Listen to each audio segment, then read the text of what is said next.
Good morning all of you. स्वागत है आप सभी का एक बार फिर से ऑनलाइन क्लासेस में। हम पढ़ रहे हैं एमए फाइनल ईयर की ज्योग्राफी, और एमए फाइनल ईयर की ज्योग्राफी के अंतर्गत पिछली कुछ कक्षाओं में हमने पढ़ा था परिवहन के बारे में, जिसमें हमने सड़क परिवहन को पढ़ा था, उसके अलावा रेल परिवहन को पढ़ा था, और कल की कक्षा में हमने जल परिवहन के बारे में विस्तार से चर्चा की थी, नौ परिवहन भी जिसको कहा जाता है।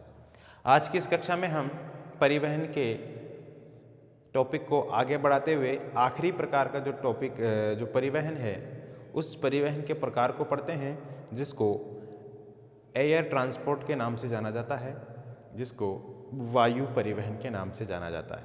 तो आज के इस कक्षा में हम वायु परिवहन के बारे में समझने की कोशिश करेंगे कि वायु परिवहन क्या होता है, वायु परिवहन के द्वारा कहाँ कहाँ और कैसे कैसे परिवहन होता है, भारत में कौन कौन से अंतर्राष्ट्रीय हवाई अड्डे कहाँ कहाँ पर स्थित हैं, इन सभी के बारे में आज की इस क्लास में हम चर्चा करने वाले हैं। तो चलिए शुरू करते हैं भारत में वायु परिवहन। भारत में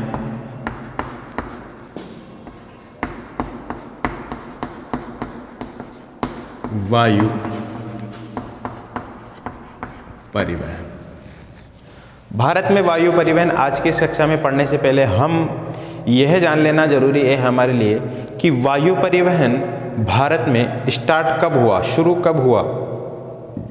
तो भारत में सबसे पहले अगर वायुयान उड़ाने की बात की जाती है तो उसमें सबसे पहले उत्तर प्रदेश का नाम आता है। सबसे पहले भारत में जो वायुयान उड़ा वो उत्तर प्रदेश राज्य के अंदर उड़ा, और उत्तर प्रदेश राज्य का जो इलाहाबाद है, जिसको प्रयागराज कहा जाता है, वहाँ से लेकर के नैनी गांव, वही नैनी गांव जहाँ से 82.5 डिग्री इंडियन स्टैंडर्ड टाइम वाली देशांतर रेखा गुजरती है, वहाँ से वहाँ के बीच में लगभग 6 मील की दूरी है, उनके बीच में भारत का सबसे पहला यान उड़ा। तो हम लिख सकते हैं भारत में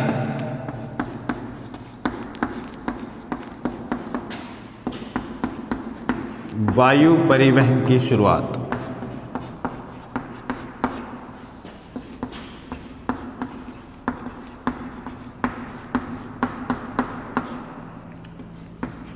1911 में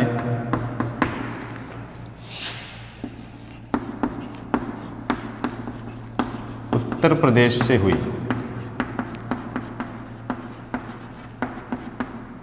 जहां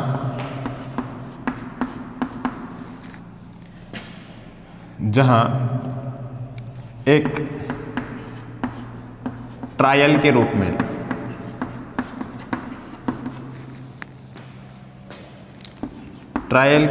में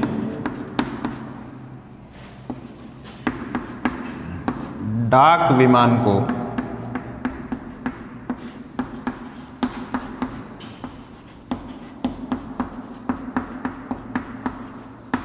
इलाहाबाद से नैनी भेजा गया। इसमें लगभग 650 डाक थे। ठीक है, कितने डाक थे इसमें अगर पूछ लिया जावे कभी, 650 डाक इसके अंदर थे। 650 नहीं, 6,500 डाक को लेकर के ये विमान इलाहाबाद से नैनी के दौरान गया था, और ये दूरी जो है इसकी 6 मील की थी।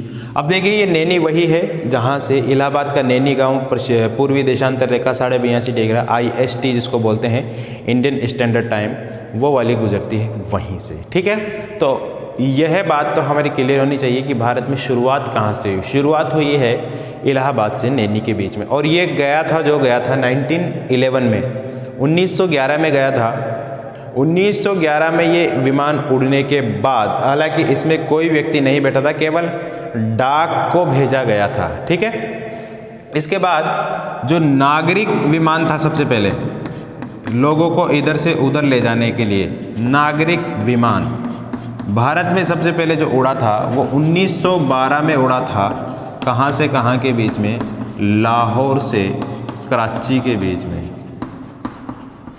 लाहौर से कराची के बीच में, क्योंकि ये लाहौर और कराची उस समय भारत में ही थे। ठीक है, लाहौर और कराची के बीच में 1912 में सबसे पहले ये उड़ा था। अब इसके बाद अगर बात कर लेते हैं कि कुल परिवहन का कितना प्रतिशत जो है भारत में वायुयानों द्वारा होता है, तो जल प्रतिशत के संदर्भ में अगर पूछ लिया जाए तो भारत में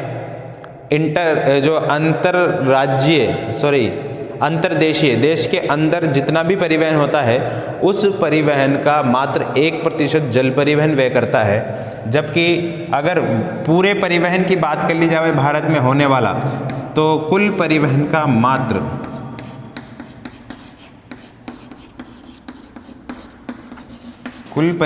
मात्र कितना प्रतिशत, ये भी 1% वायु परिवहन द्वारा होता है।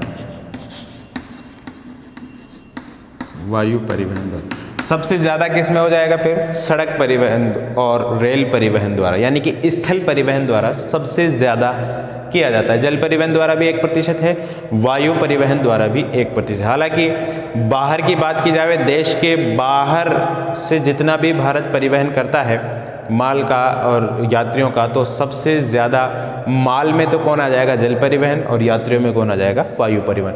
अगर कुल निर्यात मूल्य की बात की जाती है, भारत जितना भी एक्सपोर्ट करता है, एक्सपोर्ट में रुपयों की बात की जाती है, तो सबसे ज़्यादा लगभग 35% निर्यात मूल्य का वायु परिवहन द्वारा इस्तेमाल किया जाता है। निर्यात मूल्य का 35%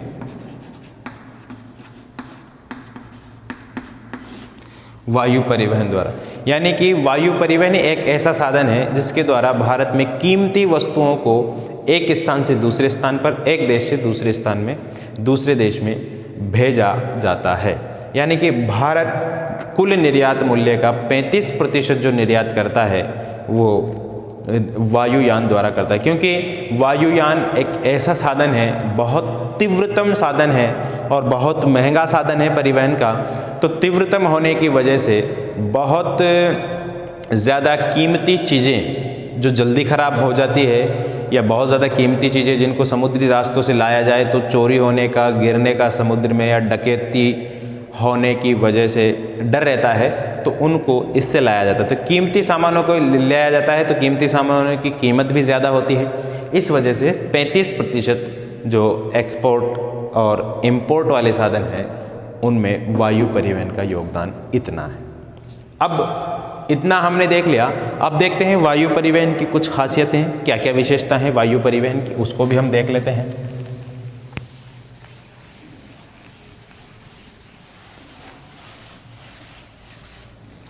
वायु परिवहन की विशेषताएं, कुछ विशेषताएं होती है इसकी, हालांकि लिखने में बहुत सारे लिख सकते हैं हम।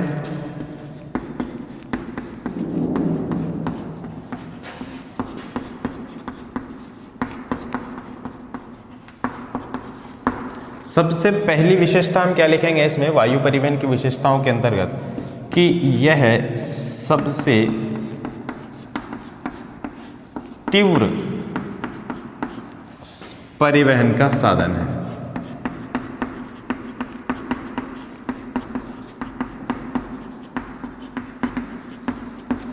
अब तीव्र है तो दूसरी बात इसमें आप लिख सकते हैं कि इसमें समय की बचत होती है। ठीक है,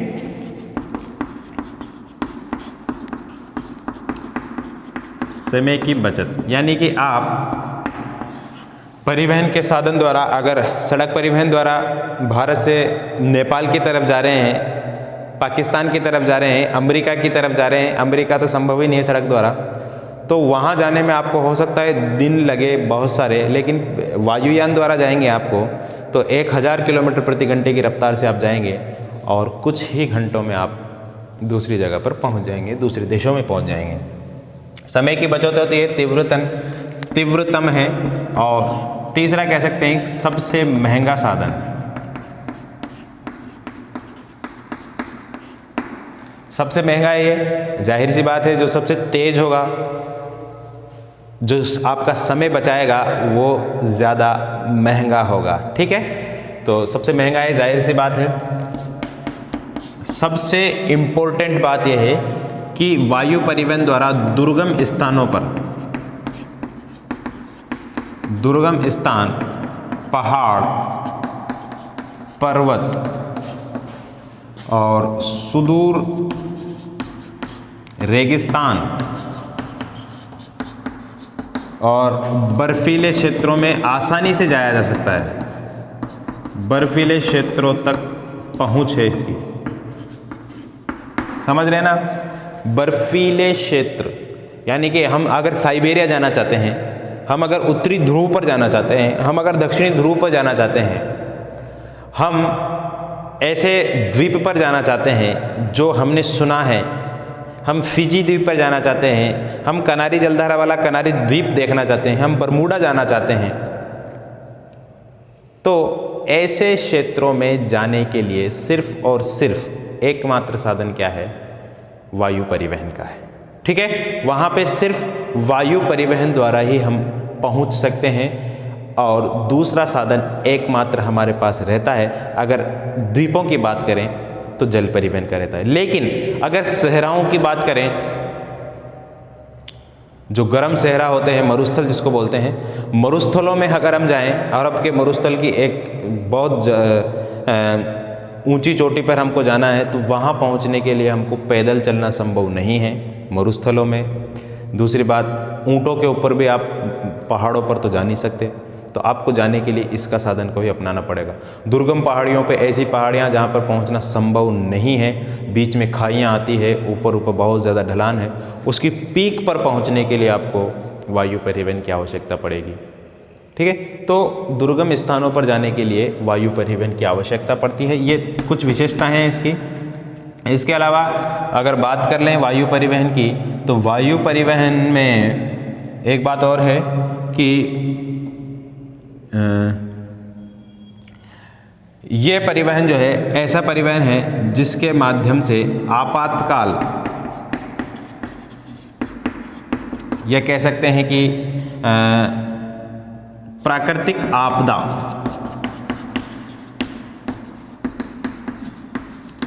प्राकृतिक आपदा के समय राहत सामग्री पहुंचाई जा सकती है।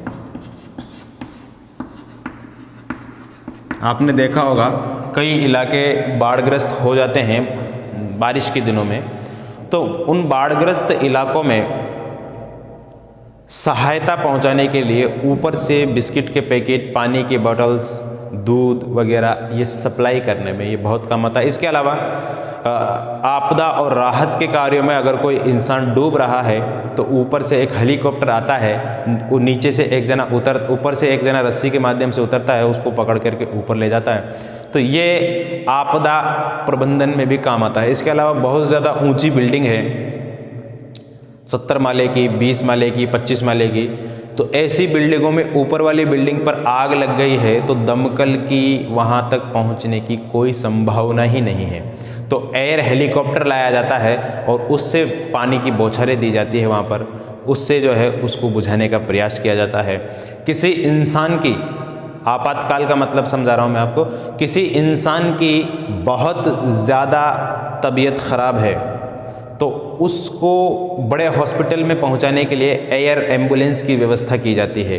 अभी आपने सुना होगा दिल्ली से एक जयपुर से एक दिल ले जाया गया था दिल्ली, किसी बच्चे को ट्रांसप्लांट करने के लिए, तो वो कुछ ही घंटे का फ़र्क में वहाँ पर पहुँच गया था और वो सक्सेसफुल रहा।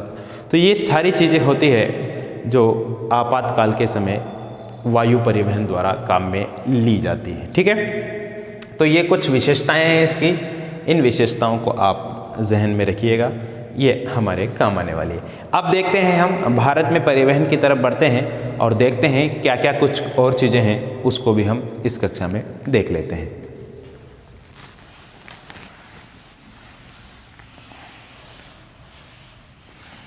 देखिए, भारत में जो जितने भी विमान चलते हैं, हेलीकॉप्टर से उड़ते हैं, उनको इसमें शामिल नहीं किया जाता। हेलीकॉप्टर तो निजी होते हैं और सरकारी हेलीकॉप्टर नहीं होते, है ना। तो एयरलाइंस जिसको बोलते हैं ना, बड़े जो जहाज़ होते हैं, उनको उड़ाने की भारत में 2 शाखाएं हैं। भारत में के अंतर्गत जो वायु परिवहन है, वायु परिवहन की 2 शाखाएं हैं।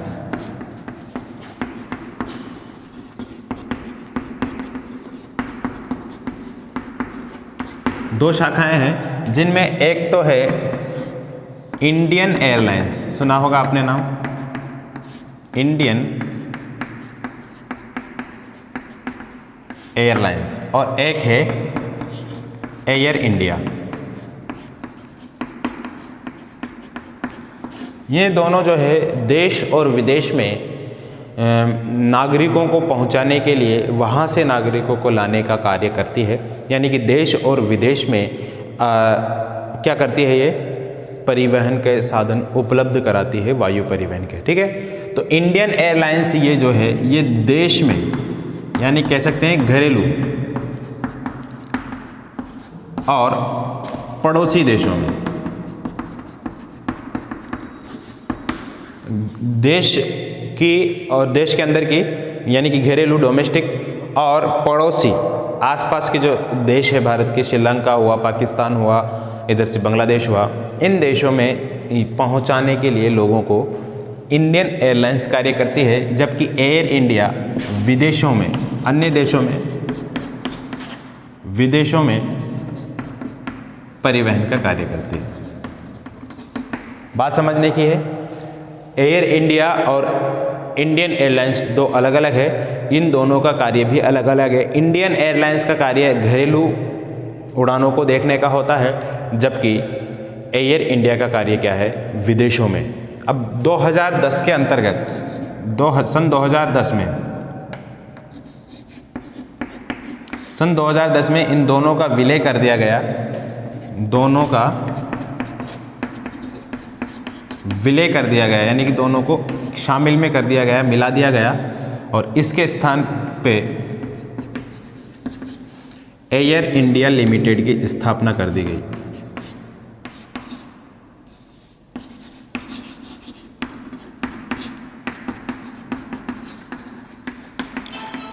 अब देश में जो है एयर इंडिया लिमिटेड ही, देश में एयर इंडिया लिमिटेड ही ये कार्य करता है, देश की उड़ानों को देखने का, देश की उड़ानों को इधर से उधर पहुंचाने का जो सारा कार्य है वो कौन करता है, एयर इंडिया लिमिटेड ही करता है। ठीक है, अब इसके बाद कुछ और चीज़ें हैं, उनको भी हम देखते हुए चलेंगे, तो चलिए देखते हैं।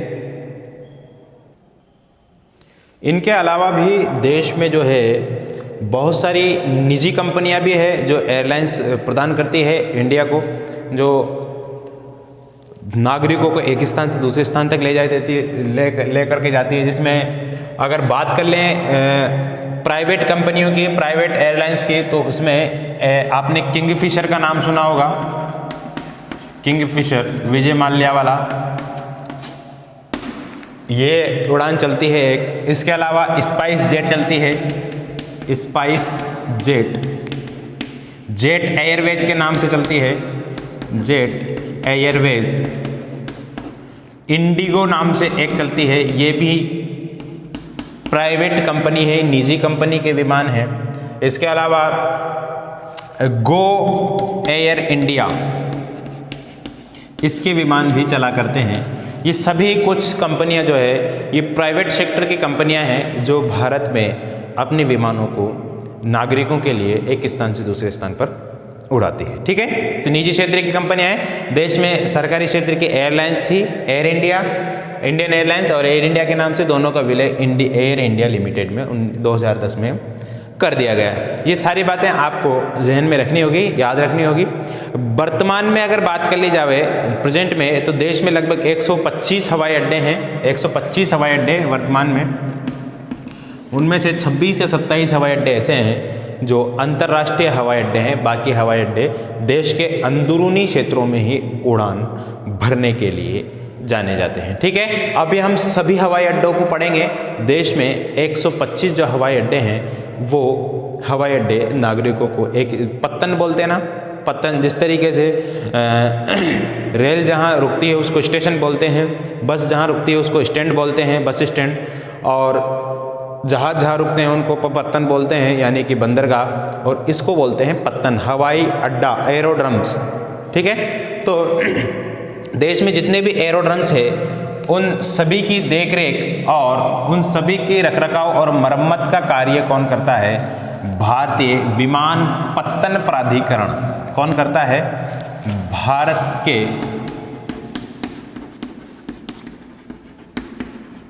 हवाई अड्डों, एरोड्रम्स की देखरेख व मरम्मत का कार्य कौन करता है? भारतीय विमानपत्तन प्राधिकरण। इस प्राधिकरण के पास कितने 125 हवाई अड्डे वर्तमान में मौजूद है। ठीक है, भारतीय विमानपत्तन प्राधिकरण, अंग्रेजी में इसको कहते हैं airport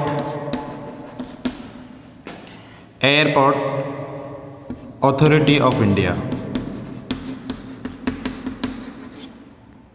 authority of India, shortcut में AAI। ठीक है, AAI airport authority of India Bharat में विमानपत्तनों की देखरेख और मरम्मत का कार्य करती है। अब ये थोड़ी सी बेसिक चीज़ें थी। हालांकि आप जितनी भी किताबों में पढ़ेंगे आपको जल परिवहन के बारे में विस्तृत जानकारी मिल जाएगी, सड़क परिवहन के बारे में आपको जानकारी मिल जाएगी, लेकिन किताबों में बहुत कम मैटर, कोई सी भी किताब पढ़ लीजिएगा आप, वायु परिवहन के बारे में दिया हुआ है। इसलिए जहाँ जहाँ से जो से प्रश्न पूछे जाते हैं उनके बारे में मैं आपको बता रहा हूँ। भारत का व्यस्ततम हवाई अड्डा पूछ लिया जाता है, भारत का बड़ा हवाई अड्डा पूछ लिया जाता है। इसलिए भारत के जितने भी हवाई अड्डे हैं उन सभी हवाई अड्डों को हम मानचित्र के माध्यम से अभी समझने की कोशिश करेंगे कि भारत में कौन कौन से हवाई अड्डे कहाँ कहाँ पर मौजूद है, उनके नाम, पते और स्थिति हम इस कक्षा के अंतर्गत इस वीडियो में हम देखने जाएंगे। ठीक है, तो आप सभी को मालूम है क्या करना है, नक्शा बनाना है और उस नक्शे के अंदर जो स्थान है वहाँ पर हम देश के प्रमुख हवाई अड्डों को, जो 10, 12, 15 हवाई अड्डे हैं उनको हम देखेंगे। हालांकि 25-26 हवाई अड्डे ऐसे हैं जो इंटरनेशनल हवाई अड्डे हैं, उन सभी के बारे में बात नहीं करते हुए हम देश के प्रमुख हवाई अड्डों की बात करेंगे। ठीक है, चलिए आप नक्शा ड्रॉ कीजिए। मैं इसको भी मिटा देता हूँ ताकि ऊपर से हमारा नक्शा अच्छे से आ जाए।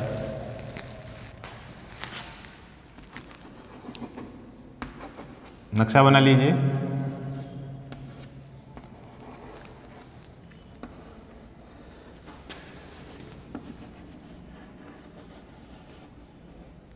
उम्मीद है अच्छा नक्शा बनाना आप सीख गए होंगे अब तक।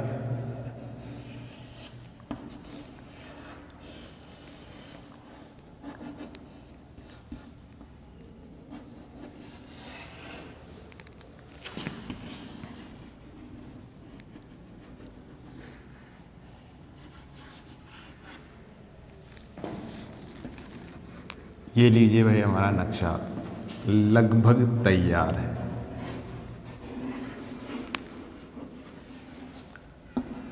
यहाँ आप बांग्लादेश बनाइए, ये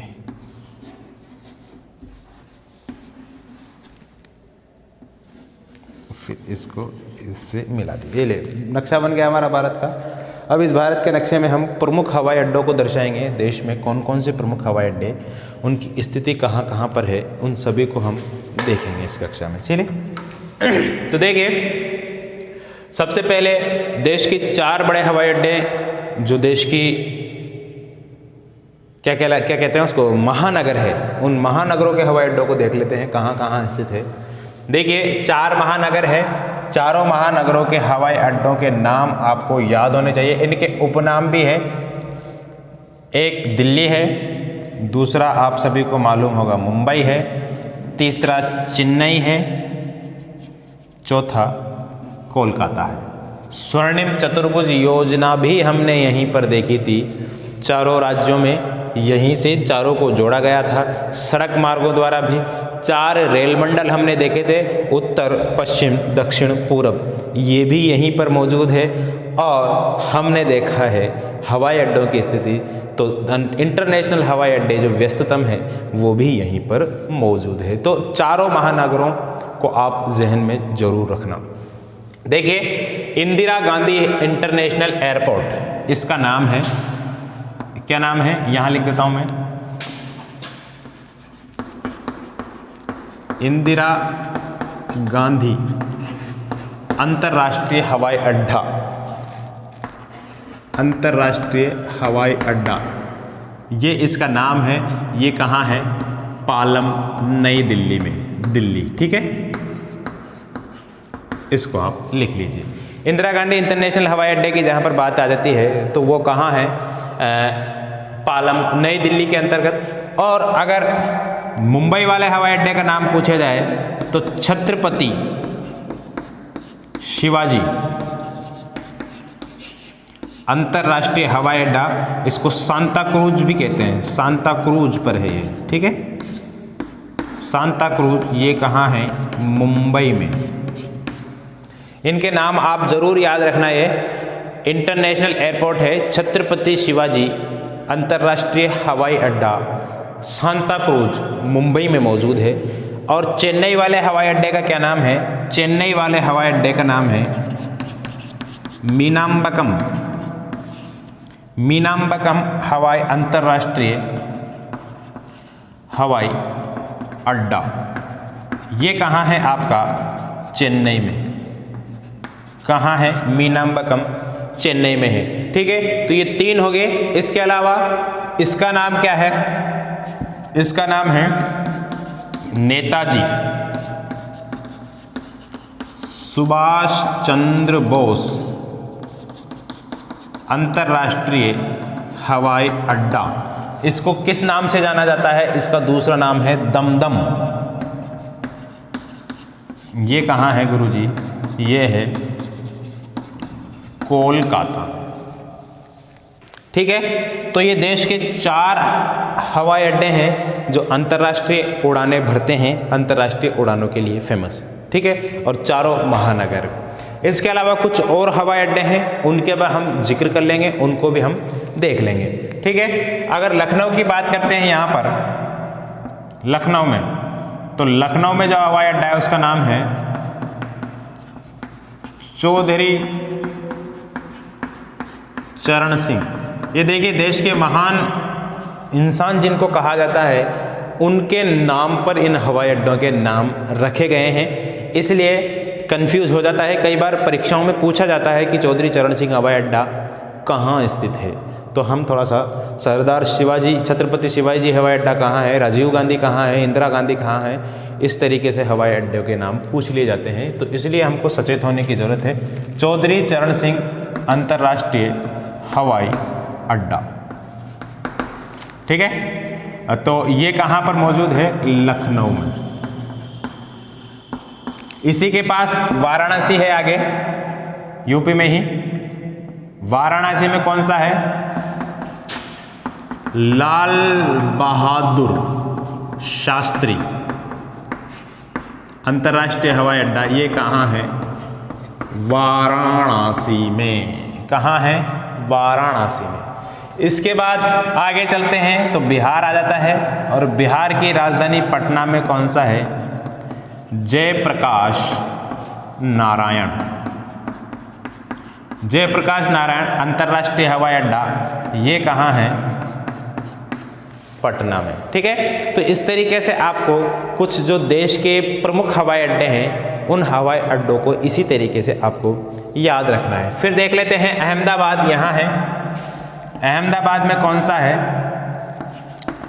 एकता पुरुष सरदार वल्लभ भाई पटेल अंतर्राष्ट्रीय हवाई अड्डा, ये है अहमदाबाद में। कहाँ है ये? अहमदाबाद में सरदार वल्लभ भाई पटेल हुनसोल नामक स्थान पर है। ठीक है, ये भी आप लिख सकते हैं इसमें अगर लिखना चाहो तो। जयपुर वाला तो आपको मालूम ही होगा। जयपुर का हवाई अड्डे का नाम क्या है? जयपुर अंतर्राष्ट्रीय हवाई अड्डा सांगानेर। जयपुर अंतर्राष्ट्रीय हवाई अड्डा सांगानेर, जयपुर। ठीक है, इसके अलावा श्रीनगर में भी है, तो श्रीनगर वाले का नाम श्रीनगर ही है। श्रीनगर अंतर्राष्ट्रीय हवाई अड्डा। ठीक है, और इम्पोर्टेंट की बात कर लें तो देवी अहिल्याबाई होलकर, इनके नाम से हवाई अड्डा है, वो आपको यही मिलेगा मध्य प्रदेश में। क्या है? देवी अहिल्याबाई होलकर, ये मिलेगा आपको इंदौर में।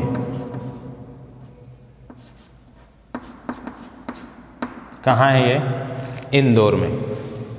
इसके अलावा बिरसा मुंडा अंतर्राष्ट्रीय हवाई अड्डा, बिरसा मुंडा, ये नाम से पता चलता है मुंडा जनजाति कहाँ रहती है, तो आपको पता चल जाएगा ये है झारखंड में,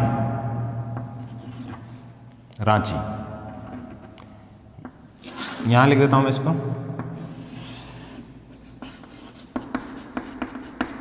बिरसा मुंडा अंतर्राष्ट्रीय हवाई अड्डा।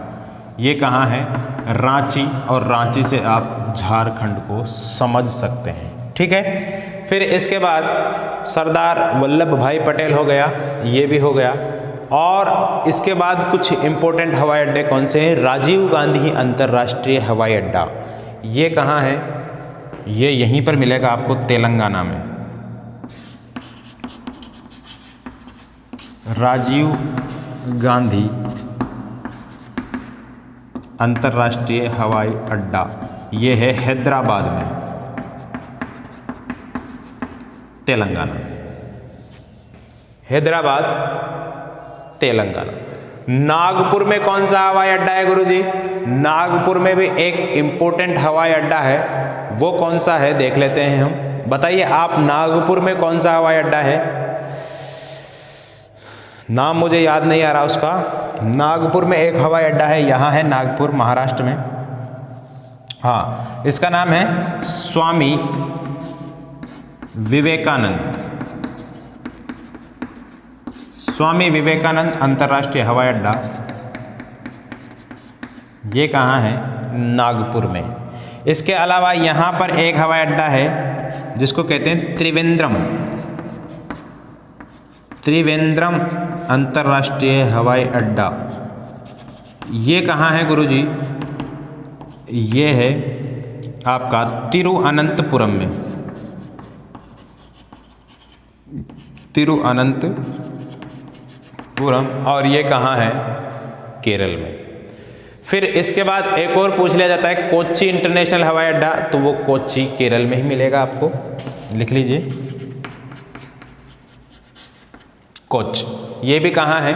केरल में। इसके अलावा एक वीर सावरकर इंटरनेशनल एयरपोर्ट और है, वीर सावरकर इंटरनेशनल एयरपोर्ट, ये आपको मिलेगा अंडमान निकोबार की राजधानी पोर्ट ब्लेयर में। वीर सावरकर, पोर्ट ब्लेयर। पोर्ट ब्लेयर कहाँ है? ये अंडमान निकोबार द्वीप समूह में। तो ये कुछ इंपॉर्टेंट है हवाई अड्डे। भुवनेश्वर उड़ीसा में है, तो ओडिशा में भुवनेश्वर में आपको मिल जाएगा बीजू पटनायक, बीजू पटनायक ओडिशा, भुवनेश्वर में। ठीक है,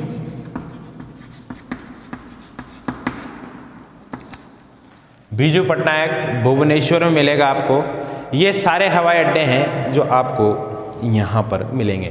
तो उम्मीद है आज की ये कक्षा आपके लिए इम्पोर्टेंट रही होगी। ये हवाई अड्डों से संबंधित जितने भी प्रश्न हैं, जितने भी देश के इम्पोर्टेंट हवाई अड्डे हैं, वो मैंने आपको लिखवा दिए हैं। उम्मीद है आपको समझ में आया होगा। ठीक है, आपको समझ में आया होगा। ये स्वामी विवेकानंद, सॉरी, इसमें आप एडिट कर लीजिए थोड़ा सा। स्वामी विवेकानंद मुझे याद आ रहा था, स्वामी विवेकानंद जो इंटरनेशनल एयरपोर्ट है, हाँ, स्वामी विवेकानंद इंटरनेशनल एयरपोर्ट यहाँ है रायपुर छत्तीसगढ़ में। स्वामी विवेकानंद ये है रायपुर में, और रायपुर कहाँ है? छत्तीसगढ़ में। यहाँ पर जो नागपुर में है वो है भारत रत्न डॉक्टर भीमराव अंबेडकर अंतर्राष्ट्रीय हवाई अड्डा। भारत रत्न ऐसे है, भारत रत्न BR अंबेडकर, ये है नागपुर। ठीक है, तो ये सभी हवाई अड्डे हैं। इन हवाई अड्डों को आप मानचित्र के माध्यम से अच्छी तरीके से समझ गए होंगे और इस तरीके से लगभग आपकी जो इंडियन ज्योग्राफी की जो बुक है वो लगभग समाप्त होती है। अगर कुछ टॉपिक्स बचे हुए हों उसके, तो मैं देख के छांट लूँगा कौन कौन से टॉपिक आपको नहीं पढ़ाए गए हैं उसमें से। उन टॉपिकों को मैं कल से आपकी क्लास में लेकर के आऊँगा। उम्मीद है आज की क्लास आपके लिए बेनिफिशियल रही होगी। मिलेंगे आपको कल, तब तक के लिए मुझे दीजिए इजाज़त। नमस्कार।